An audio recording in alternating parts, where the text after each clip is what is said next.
Assalamualaikum warahmatullahi wabarakatuh. Kami dari kelompok 2 ingin mempresentasikan analisa model-model komunikasi massa. Oke, lanjut. Oke, kelompok kami terdiri ada dari Winda, Roslin Cepakpahan, Evadli Ferdiansa, Ahmad Bajuri, dan Prasetyo Alpa Pangestu. Oke, lanjut lagi. Oke, untuk latar belakang. Komunikasi merupakan hal penting yang sangat dibutuhkan dalam kehidupan manusia. Komunikasi memiliki peranan yang sangat penting. Oleh karena itu, para ahli mengungkapkan berbagai pandangan dalam model komunikasi. Menurut Sereno dan Mortense, model komunikasi merupakan pengertian yang ideal mengenai apa yang dibutuhkan untuk terjadinya komunikasi. Model komunikasi mempresentasikan secara abstrak ciri-ciri penting dan menghilangkan rincian komunikasi yang tidak perlu dalam dunia nyata. Oke, lanjut. Oke, untuk rumusan masalah. Yang pertama, model-model apa yang berkaitan dengan komunikasi massa. Dan kedua, model komunikasi massa menurut para ahli hambatan apa saja yang berkaitan peristiwa di media massa, cetak, dan elektronik. Oke, lanjut.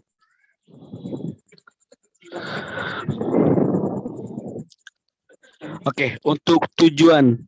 Makalah ini dibuat dengan tujuan agar pembaca mengetahui dan memahami dari model-model komunikasi yang saya sajikan dan juga mempermudah kita dalam memahami proses komunikasi dan melihat komponen dasar yang harus ada dalam suatu komunikasi.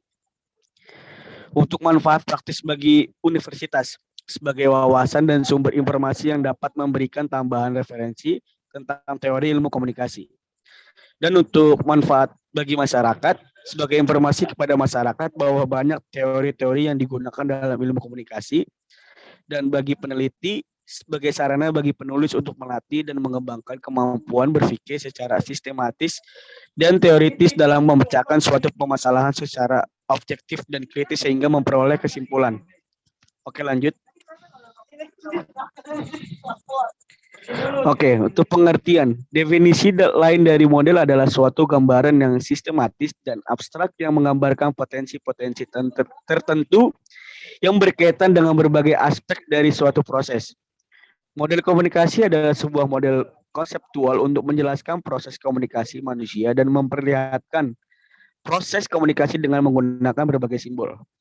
Untuk model komunikasi membentuk perspektif komunikasi dengan menguraikan komunikasi yang begitu kompleks menjadi lebih sederhana tanpa menghilangkan komponen-komponen yang ada di dalamnya. Model komunikasi merupakan deskripsi ideal mengenai apa yang dibutuhkan untuk terjadinya komunikasi. Oke, lanjut. Teori ini lebih dikenal dengan paradigma lincah yang mengartikan bahwa komunikasi adalah hanya terjadi satu arah. Terjadi satu arah berarti bahwa receiver tidak memberikan respon atau umpan balik kepada sumber atas pesan yang telah diterima. Dan paradigma linear dikesankan sangat statis karena tidak memberikan ruang kepada para pelaku komunikasi. Komunikasi untuk adakan dialog. Fenomena seperti ini dapat kita lihat pada beberapa media berikut. Televisi merupakan media komunikasi yang memiliki pengaruh yang sangat besar bagi khalayak. Dan model komunikasi dengan media televisi adalah model komunikasi satu arah di mana penonton hanya melihat dan mendengarkan informasi yang berasal dari televisi. Radio. Oke, radio juga ada alat komunikasi satu arah di mana para audiens hanya mendengarkan informasi dari radio tanpa ada respon balik. Dan yang untuk Devlure, dalam teori Devlure, komunikasi adalah proses umpan balik atau lebih dikenal dengan paradigma konvergensi, dan Fuller melihat bahwa penerima receiver ketika mendapatkan pesan dari sumber melakukan umpan balik sebagai respon terhadap informasi yang diterima. Oke, lanjut. Untuk model Shannon dan Weaver sering disebut model matematis atau model teori informasi. Model ini menyoroti problem penyampaian pesan berdasarkan tingkat kecermatannya. Model ini melukiskan suatu sumber yang menyandi atau menciptakan pesan yang menyampaikan melalui suatu saluran kepada seorang penerima. Model Shannon-Weaver mengasumsikan bahwa sumber informasi menghasilkan suatu pesan untuk dikomunikasikan dari seperangkat pesan yang dimungkinkan. Sehingga pemancar atau transmitter mengubah pesan suatu sinyal yang sesuai dengan saluran yang digunakan.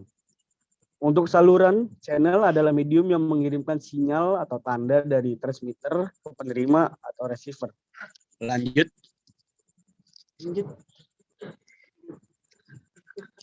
Tujuan atau destination adalah otak. Orang yang menjadi tujuan tersebut suatu konsep yang penting dalam model Shannon dan Weaver ini adalah bising atau noise, yakni setiap rangsangan tambahan dan tidak dikehendaki yang dapat mengganggu kecermatan pesan yang disampaikan.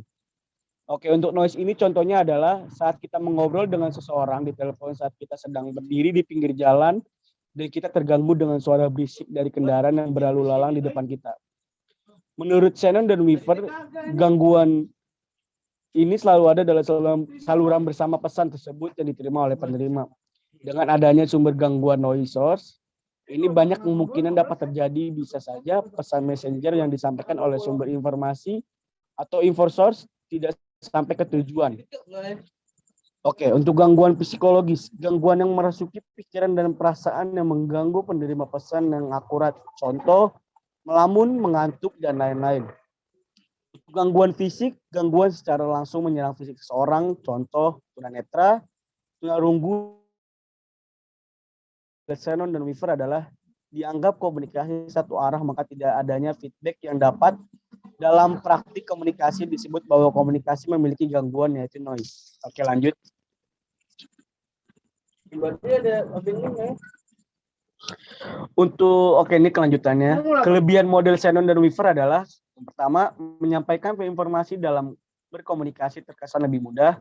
Dan yang kedua, membuat pengembangan teknologi informasi menjadi suatu hal yang penting dalam komunikasi karena menurut teori ini, komunikasi membutuhkan channel atau media penghubung.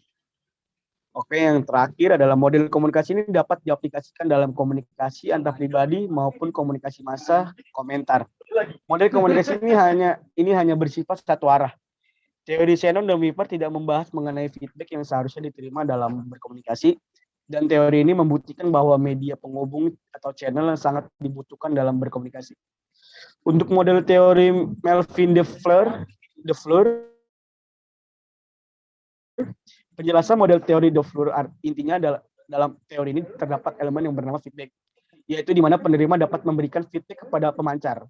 Dapat kita ambil contoh yaitu dari tayangan berita, yaitu Top 9 News di Metro TV, di mana penerima dapat memilih berita yang diinginkan lalu memberikan feedback tentang berita tersebut. Oke, lanjut.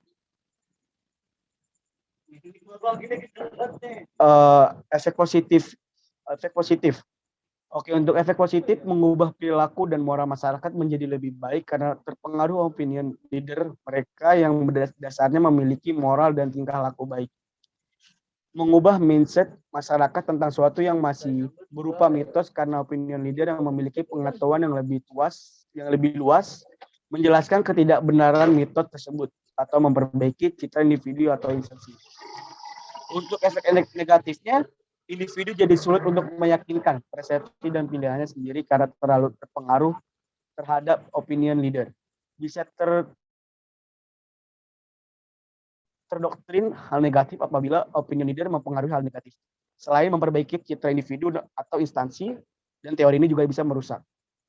Dan kelemahan teori DeFleur ini menyampaikan komunikasi harus melalui opinion leader. Media massa tidak terlalu berpengaruh karena masyarakat lebih menerima opinion dan opinion leader. Oke, lanjut. Oke, untuk model hub atau pusatan Ethernet adalah sebuah peranti jaringan komputer yang berfungsi untuk menghubungkan peranti-peranti dengan kabel Ethernet atau serat optik agar bersikap sebagai satu petak jaringan network. Hub bekerja pada lapisan wujud lapis dalam acuan yang itu OCT atau OCT model. Hub digunakan untuk mengalihantarkan data dari penggunanya atau klien. Oke, untuk Hub adalah sebuah perangkat jaringan yang bekerja pada OSI layer 1, physical layer, sehingga hub hanya bekerja sebagai penyambung atau konektor saja. Oke, ini fungsi lain hub diantaranya yaitu yang pertama sebagai penyambung dan konsentrator, yang kedua sebagai media penguat sinyal kabel UTP, yang ketiga sebagai media yang memfasilitasi penambahan, penghilangan ataupun penambahan workstation, yang keempat sebagai penambah jarak network, yang kelima menyediakan dan memfasilitasi fleksibilitas dengan mensupport interface yang berbeda, dan yang terakhir ada menawarkan fitur-fitur yang fault tolerance. Oke, lanjut. Oke, untuk memberikan manajemen yang tersentralisasi, jenis-jenis hub pada dasarnya hub memiliki dua macam hub, yaitu hub aktif dan hub pasif. Hub aktif yaitu hub yang memiliki kemampuan untuk memperkuat sinyal dalam sebuah jaringan atau disebut dengan repeat. Hub aktif yang sangat berguna untuk menghubungkan dua unit komputer atau lebih dengan jarak yang cukup jauh. Hub pasif yaitu bertugas untuk membagikan sinyal transmisi yang masuk ke port-port komputer yang terhubung dalam jaringan. Untuk hub pasif bisa digunakan untuk menambah unit komputer yang terhubung dengan syarat jarak unit komputer dengan komputer lainnya tidak terlalu jauh. Kelebihan dan kekurangan hub atau adapun kelebihan hub diantaranya yaitu hub tergolong dalam layer 1 dalam OSI model atau physical layer. Kedua, hub memiliki banyak port. Pengguna hub bisa melakukan sharing pada jaringan yang sama. Kekurangan hub, adapun kekurangan hub diantaranya yaitu hub tidak mampu membaca paket-paket data. Yang kedua, hub tidak dapat mengetahui sumber dan tujuan data. Dan yang terakhir adalah kecepatan komunikasi harus dibagi dengan komputer lainnya yang melakukan sharing. Oke, lanjut. Oke, untuk model Maletsky. Model komunikasi Maletsky adalah model proses komunikasi massa yang menekankan pada 4 komponen utama, yaitu komunikator, messenger, medium, dan receiver. Dalam model ini, khalayak di dalam melakukan pencarian informasi disebabkan oleh kebutuhan rasa ingin tahu atau need connection dan gaya intuisi seseorang atau personal connection style. Untuk keterapan media massa dapat diukur melalui sumber-sumber media massa yang digunakan, curahan waktu untuk penerimaan pesan media, dan jenis pemakaian pesan. Untuk tipologi kebutuhan manusia yang dapat dipenuhi media massa adalah kebutuhan hiburan, hubungan personal, identitas pribadi, dan pengumpulan informasi. Menurut Maletsky, khalayak tidak dipengaruhi oleh media massa dalam keadaan kosong. Pesan merupakan bagian dari kehidupan sehari-hari khalayak. Pesan itu disaring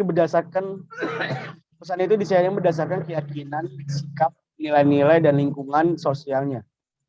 Oke, untuk Maletsky memperlihatkan secara menyeluruh mengenai komunikasi massa sebagai sebuah proses yang secara psikologis dan sosiologis dengan kompleks sifatnya, dan mengandung elemen-elemen tradisional di mana kita menemukan tanda yakni C, komunikator, M, messenger, medium, dan R, respon. Dalam masing-masing bagian tersebut terdapat hal-hal yang mempengaruhi.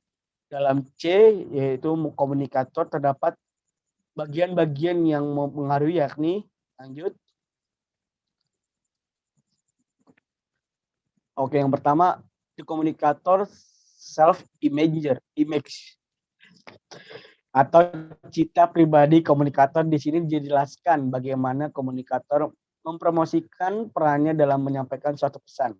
Misalnya saja apakah dia sebagai penyampai pesan, penilai, atau mengkampanye suatu pesan. Contoh, jika saya menyampaikan pesan tentang korupsi, posisi saya apakah hanya menyampaikan berita tersebut atau menilai tentang korupsi atau mengkampanyekan tentang korupsi.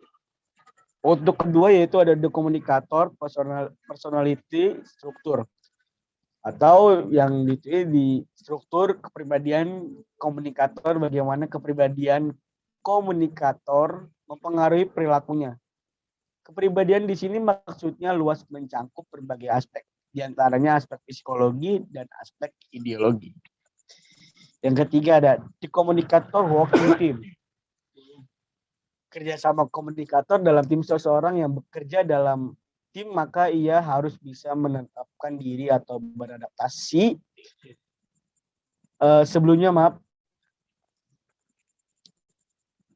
Oke, di mana si komunikator harus meninggalkan ego pribadinya karena mungkin tidak sesuai dengan norma timnya.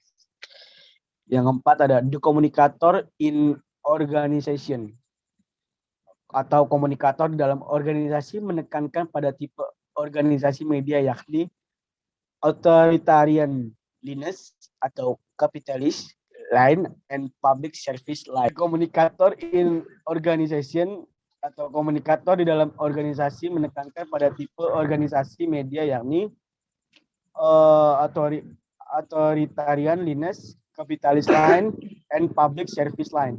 Misalnya saja seorang reporter menulis berita dituntut adalah organisasinya karena kerja reporter sebagai kerja tim. Oke, lanjut.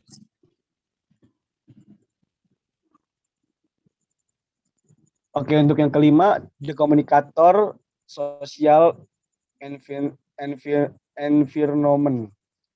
Lingkungan sosial komunikator keanggotaan dalam suatu kelompok memperkuat kepercayaan, perilaku, dan nilai-nilai yang dianut oleh individu. Semakin besar dia yakni terhadap kelompoknya, semakin banyak pula pesan-pesan yang disampaikan dipengaruhi oleh norma-norma yang dianut oleh kelompoknya. Untuk yang keenam, pressure and constraint caused by the public character of the media content. Tekanan dan paksaan mengenai isi media yang disebabkan oleh karakter publik. Komunikator harus mempertimbangkan pandangan, pendapat, norma-norma, dan nilai-nilai yang sedang berkembang di masyarakat. Pada saat itu, komunikator dipengaruhi oleh apa yang diharapkan oleh publik terhadap pesan yang disampaikan publik. Di sini bukan hanya pendengar, tapi semua pihak yang berkaitan. Dan kelebihan model Maliski sangat detail oleh semua unsur pokok dalam proses komunikasi massa. Maliski secara terperinci membahas hubungan antara unsur-unsur komunikasi dengan lebih menekankan sudut pandang psikologi sosial. Dan model Maliski ini masih relevan digunakan untuk kondisi sekarang. Oke, lanjut. Oke, terima kasih untuk presentasinya. Kami dari kelompok 2. Terima kasih. Assalamualaikum warahmatullahi wabarakatuh.